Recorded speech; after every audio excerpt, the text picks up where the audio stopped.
Game 1 of 2, Optus Stadium in Perth. It is the 100th Battle of the Beaches, a long way from their regular coastline. Clayton Forlalo feels the kick-off and goes straight to Josh Alloy A. Sipley. Hines, the cutout ball, and now heading for the corner. The Sharks reaching out. Stone Street going very close. Still 2 plays left. Short side play. Oh, brilliant! The cutout pass.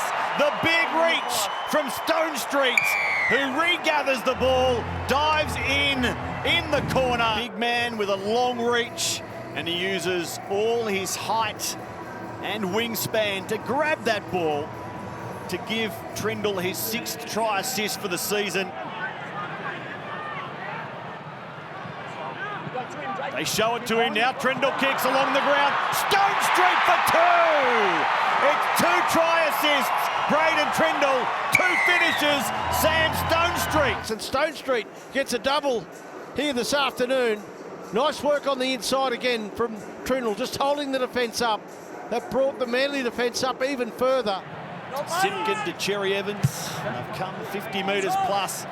A bomb bringing Kennedy forward under no pressure. He's away from one and running down the sideline. Will Kennedy, only his opposite to beat. He steps away from Hopewadi. Stone Street was there. Will Kennedy dummies and runs. What a try. Sam Stone Street and Tommy Talau. He starts. Sam Stone Street is outside the 10-metre line. He needs to take up a position, but he keeps moving and escorts Tommy Talau. Will Kennedy uses this space now to make the break. Yeah, we have a decision. All that for nothing, Kev. Yeah. After missing the heartbreak in Canberra. Trindle, Hines, Kennedy, and under pressure, Ramey in no room. Tommy Talau raced up. Couldn't stop the offload, though. Kennedy still going. Will Kennedy. Now he squirts on some speed. Will Kennedy has done it for a second time, and this time it is all legal. It comes to Cherry Evans. Can he lead them back? Bullimore looking to offload. Back to Cherry Evans. Buckles it backwards. Lehigh Hopewadi still the last. Garrick has to do something with it. Standing in the tackle. Now away from Mawene Hiroti. His brother is there. Forlalo falls on it, and they conjure something, Manly. Is this the start of the comeback? The kick from Garrick for Clayton Forlalo. Yeah, great work again, wasn't it? Reasonable job on him. Still below 50 run metres for the game as Trindle. Oh, it's been intercepted. Brooks is away. Cronulla chasing, but in vain. Brooks, the little legs are pumping. They're riding him home in the west. It's Willie Pike, thank you very much. Luke Brooks gets to the line first, and Manly's comeback continues. 4 tackles down. Now Trindle, Hines holding the ball, hitting Mulatalo, who gets the ball to Mawene Hiroti, and his remarkable strike rate continues. Nice little pass here again. Look, big tip on. Where's my wingman? There he is. Good try, Cronulla. Brayley, crash play, Tommy Hazelton. He's a try-scoring specialist from close range, and Big Tommy thunders over again. Kinnis Mr. Indestructible. Trindle. Oh, it's been intercepted. Tommy Talau looks up and can race the length. Across in cover. Here they come. Ronaldo Mulatalo. Talau hits the brakes, and Ronaldo gets his man. Great work from Ronaldo. Kohler finding Cherry Evans, and he'll go under the post. Hold on to your hats. Grandstand finish coming.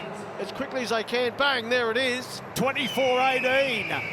Here's the last one now for Manly. Simpkin to Brooks, who will bomb. A kick and hope.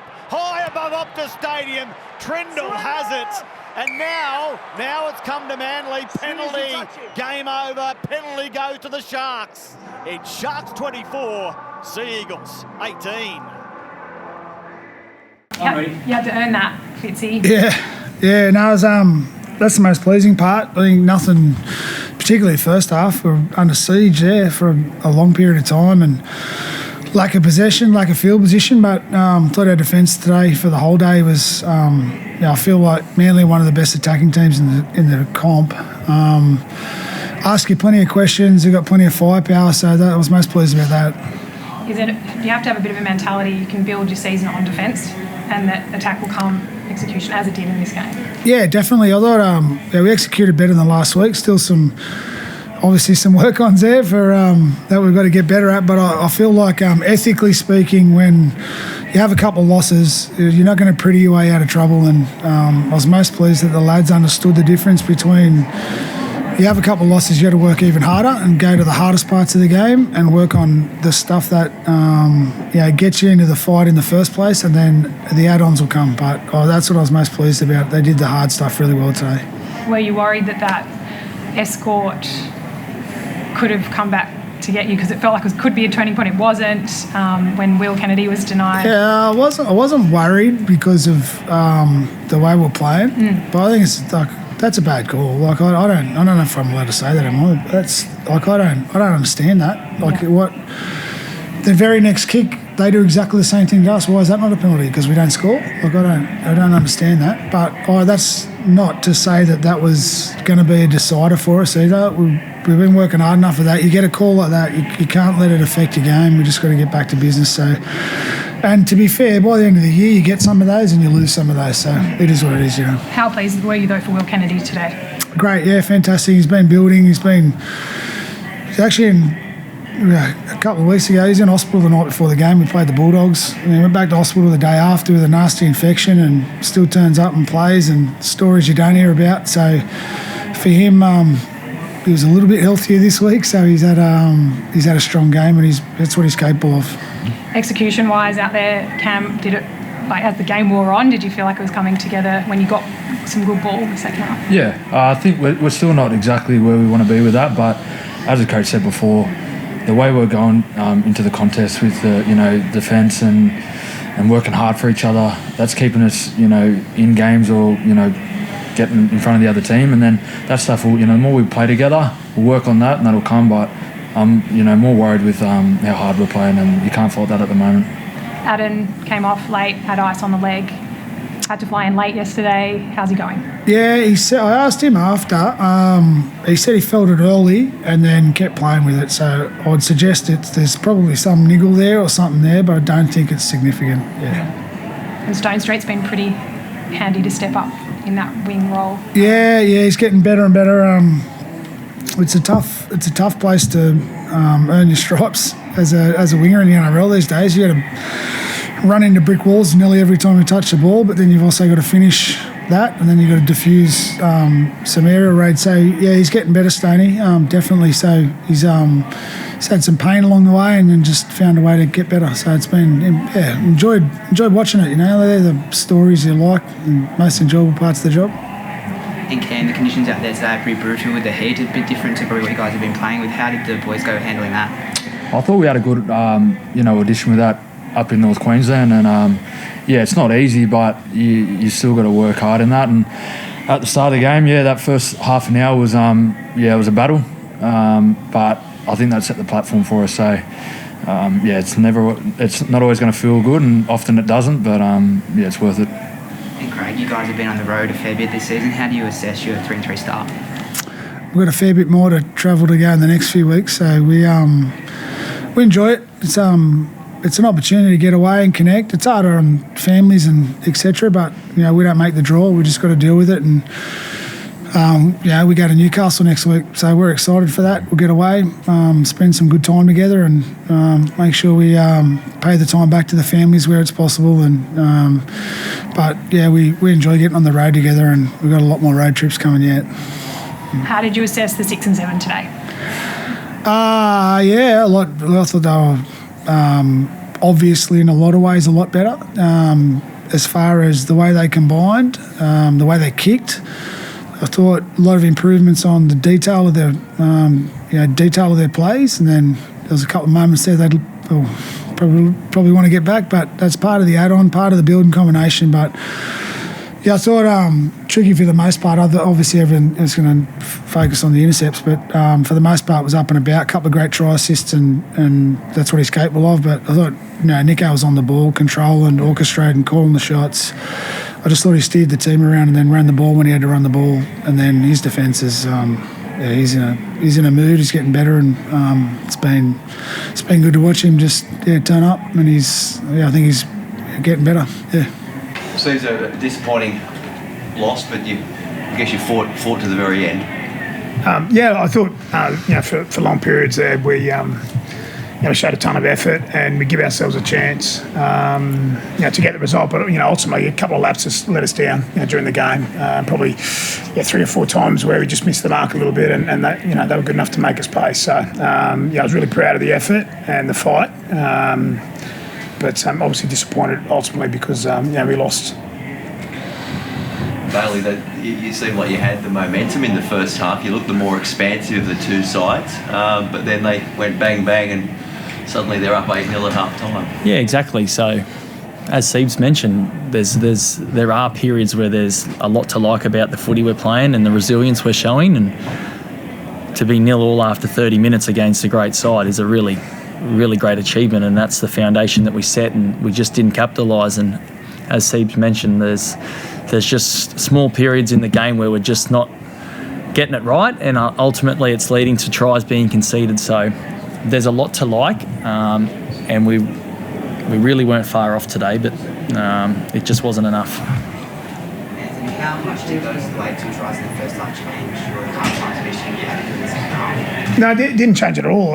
We felt as though for the bulk of that half we were on top, and it was just tidying up a couple of things, which we spoke to, those points, but that was regardless of the 2 late tries. And we felt as though if we came out and had a 20 minutes like we did to start the game, then we'd be close enough on the scoreboard, and ultimately we were.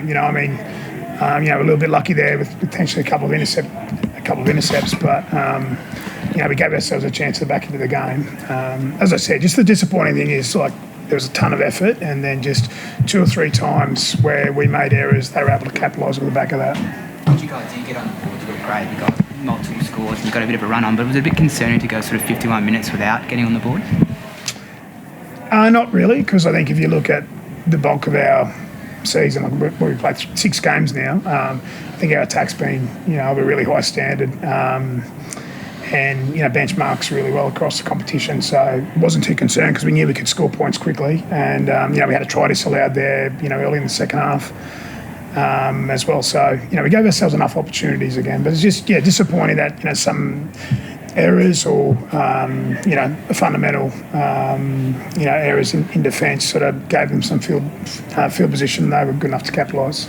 And Daly, as captain, how proud were you of the boys to come back in that second half and really put a game up, and at one stage looked like you were going to get close to winning it?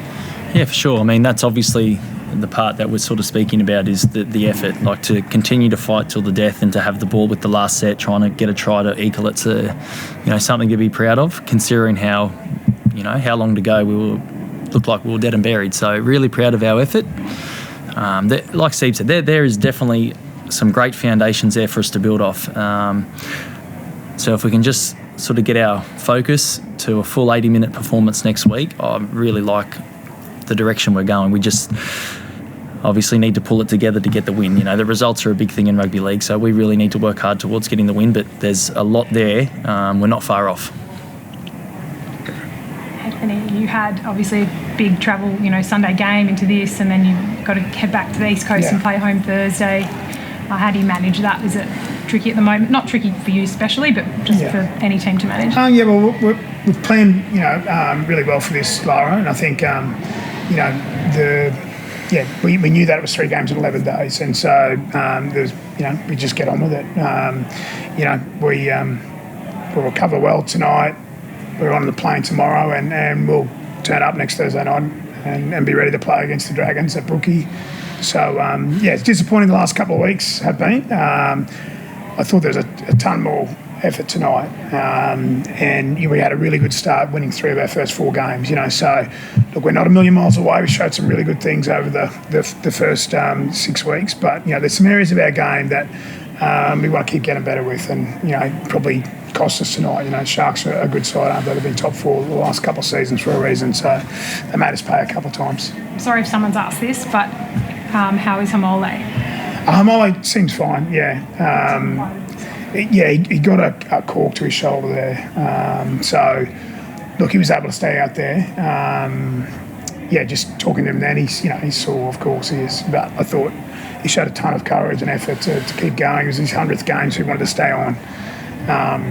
So he appears to be okay, but I'll get back and check. But just talking to him after the game, he was okay. Not sure. I don't know. I don't know yet, but I'll obviously do the medical when we get back. Other players, anyone Lockie Croker closer next week, or Jason Saab, was that a longer term? Yeah, no, I think Sabi will play. All going well, and hopefully, Croaks is available. If not, round 7, definitely round 8. So, and Turbo obviously will be back for round 8 as well. So there's a couple of really big ins there. Our starting 9 and starting fullback. And Sabi as well. So, can I ask one last question?